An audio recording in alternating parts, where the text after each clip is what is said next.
পঞ্চায়ত নিৰ্বাচন যেন সুখকৰ নহল কংগ্ৰেছৰ বাবে নিৰ্বাচনৰ পূৰ্বে কংগ্ৰেছ কৰ্মীৰ মাজত দেখা গল ব্যাপক অসন্তুষ্টি বিশেষকৈ প্ৰাৰ্থী প্ৰক্ষেপ আৰু প্ৰাৰ্থিত্ব প্ৰদানৰ নামত ধনৰ লেনদেনৰ ব্যাপক অভিযোগ উত্থাপন হৈছে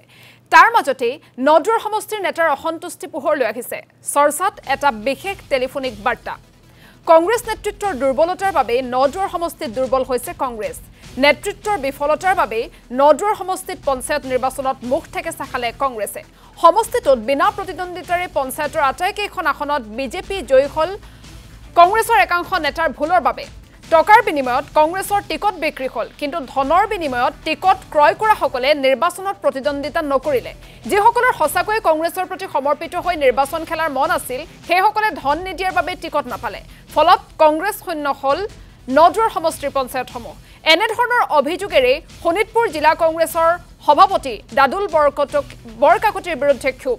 নদুৱাৰ সমষ্টিৰ এগৰাকী পুৰুষ আৰু এগৰাকী মহিলা নেত্ৰীৰ মাজত কথোপকথনক লৈ ব্যাপক চৰ্চা চলিছে ইয়াৰ সমান্তৰালভাৱে সংবাদমেল যোগেও কংগ্ৰেছ নেতৃত্বৰ ওপৰত ক্ষোভ উজাৰিছে কংগ্ৰেছ কৰ্মী আমি প্ৰথমে এই টেলিফোনিক বাৰ্তালাপটো দৰ্শকসকলক শুনাব বিচাৰিছো মই নদুৱাৰ পৰা উঠিম ডিসাইড কৰিলো হেতুকে ক'বলৈ ফোন কৰিছিলো কি খেলিব 26ত এমএলএ আৰু একদম 200% কনফাৰ্ম ফ্ৰম মাই এণ্ড আৰু ইয়াত মানে কিয় বহুতখিনি পঞ্চায়তত দেখিলো কেতিয়াবা আহিবা ঘৰলে মই মানে ইমান বেছি বিশ্বাসঘাতকতা খালো এটা মানুহৰ পৰা মই নিদলীয় খেলিম বুলি ভাবি আছো খেলা বহুত ভাল কথা মানে কি মানে একেবাৰে কংগ্ৰেছটো এবাৰ বিগ জিৰ' কৰি পেলালে যে কিছুমান মানুহে কৰিলে ফালতু মানে কি বুলি মই ইমান বেছি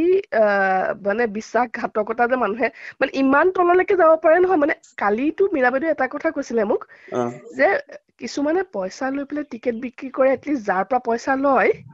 তাক টিকেটটো দিয়ে ইয়াত এনেকুৱা হৈছে শোণিতপুৰত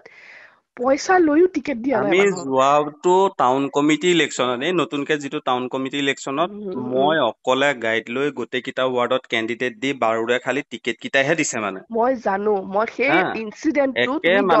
একেবাৰে নীল নহওক বুলি ইমান ফালতু মানুহৰ লগত মানে ৰাজনীতি কৰিবলৈ নাই মানে আৰু পদ্ম হাজৰিকাৰ লগত আগৰ পৰা মানে ফাইট দি আছো বিগ জিৰ' নহওক মানে য'তেই নহওক মানে বিগ জিৰ' নহওক আমাৰ উদ্দেশ্য হল এইবাৰ যে একেবাৰে এটা বিগ জিৰ' দিয়ে দিছে যে এইটো মানে সহ্য কৰিব নোৱাৰি আৰু সেইকাৰণে সেইটো মানুহৰ ওপৰত এতিয়া ইনভেষ্টিগেশ্যন হৈ আছে আৰু অতি কম সময়ৰ ভিতৰত তাৰ পলিটিকেল কেৰিয়াৰ জিৰ' হৈ যাব সেইটো মোৰ এছুৰেঞ্চ মই কাৰ লগত ফলো আপ কৰিছো তোমালোকে চিন্তাও কৰিব নোৱাৰা তোমালোকে এতিয়াহে কৈছা মুখেৰে মই ৰাহুল গান্ধীলৈকে লিখিছো আমি লিখাটো দৰকাৰ নাই আমি মানে ফিল্ডত কাম কৰিম মানে এতিয়া এটা পঞ্চায়তত যেতিয়া এটা কেণ্ডিডেট দিব নোৱাৰা লিডাৰশ্বিপ যদি সমষ্টিত উঠে আমি কেনেকে ছাপোৰ্ট কৰিম সিটো কাইলেতো উদয় কৰি দিব পাৰে 26ত ইমান বিগ জিৰ' হ'ব বুলি সপোনতো ভবা নাছিলো নদুৱাৰ সমষ্টিটোত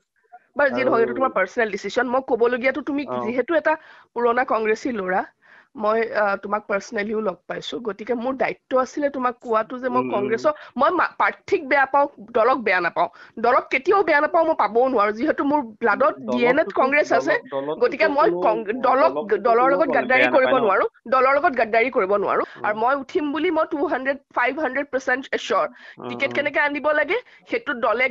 ডিসাইড কৰিব হাই কমাণ্ডে ডিসাইড কৰিব মোৰ ট্ৰেক ৰেকৰ্ড চাই মোৰ কাম চাই পেলাই বাকি তোমালোকৰ ওপৰত মোৰ দায়িত্ব হয় তোমাক কোৱাটো মই কলো মোৰ ফালৰ পৰা কাইলে যাতে তুমি বেলেগৰ পৰা নুশুনা যে সম্পূৰ্ণ বাই মোক কৈছে নাই এইটো কথা মই কলো বাকি বিচাৰ বিবেচনা কৰা তোমাৰ ওপৰত মই সেইটো তোমাৰ ওপৰত এৰিছো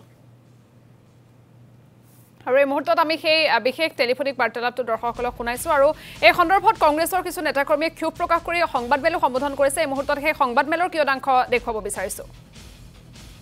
নাই তেখেতৰ অভিযোগ যোৱা বিধানসভা নিৰ্বাচনৰ পৰা তেখেতৰ ওপৰত অভিযোগ আছিলে তেখেতে বিভিন্ন সময়ত টকা পইচা লৈছিলে বুলি পানেশ্বৰ বসুমতাৰীৰ সময়তো তেখেতে টকা লৈছে গুঞ্জুৰ সময়তো তেখেতে টকা মানে গাড়ী আনিছে তেতিয়া আমি মানে বিশ্বাস কৰা নাছিলো কিন্তু এতিয়া তেওঁ যিজন তেওঁ নেত্ৰী তেওঁৰ লগত থাকে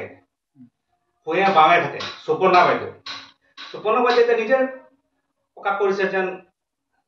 আমাৰ জিলা সভাপতিগৰাকীয়ে টকা লৈছে টকা লৈও টিকেট দিয়া নাই আৰু এই অডিঅ'টো আপোনাক দিছোই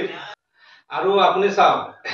যেতিয়াৰ পৰা গাভৰু বৰকটতি বোলা মানুহজন তেতিয়াৰ পৰা আহিছে দলত ক্ৰমান্বয়ে আমাৰ যিবিলাক সদস্য নাইকিয়া হৈ গৈ আছে এতিয়া বৰ্তমান চাওক আমি এতিয়া বিগ জিৰ'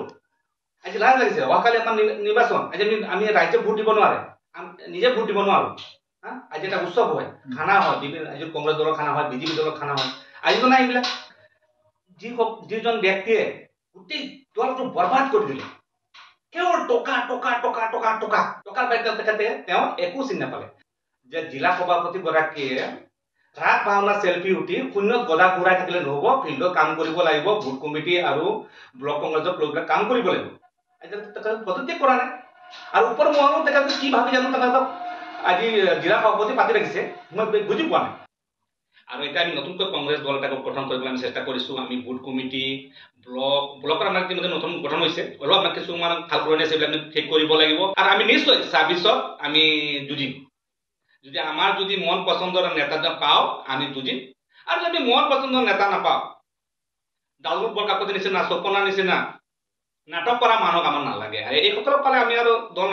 নকৰি নিজৰ নিজৰ কাম কৰাত ব্যস্ত আৰু এজন ভোটাৰ হিচাপে গৈ পেলাই উপযুক্ত মানুহ এজনক ভোট দিম আমি বাছ এইটো আমাৰ যুৱকসকলৰ ভিতৰত আলোচনা হৈছে আমি এইটোৱে সিদ্ধান্ত